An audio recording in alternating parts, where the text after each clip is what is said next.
I know was walking with a friend of his around West Street one time, and they'd gone into one of the bars and had a beer, and after they left, they were walking down the street when this car from Jersey cruised by. Kids come around all the time throwing bottles and screaming, "Queer!" and then taking off. So this car cruised by him real slow, and some kid leans out the window saying, "Suck my dick." And my friend flipped him the finger and said something, and all of a sudden the car slammed on the brakes, and 5 kids came piling out the doors and started kicking the shit out of my friend.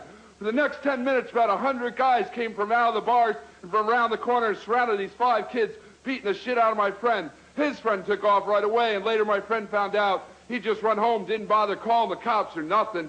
And all these guys crowding around, all these guys watching 5 guys beat up one guy, and none of them said or did a fucking thing. And my friend said the 5 kids stomped on his head and chest and broke a lot of his ribs and stomped on his legs. And at one point he got up and tried to break through the crowd to get away. But the kids grabbed him by the hair and pulled him back in. And he said it got to the point where he could hardly feel them hitting him. They were jumping up and down on his head and arms and legs. And finally he said he remembers jumping up, plowing through the crowd, and running, and his face was just a puddle of blood. And the kids chased after him, but he ran faster and faster and through the streets and out of the neighborhood. And he kept running until he collapsed somewhere on some side street.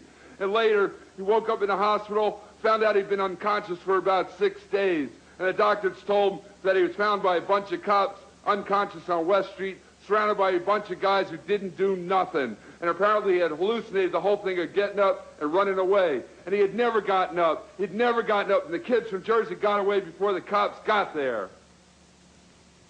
Well,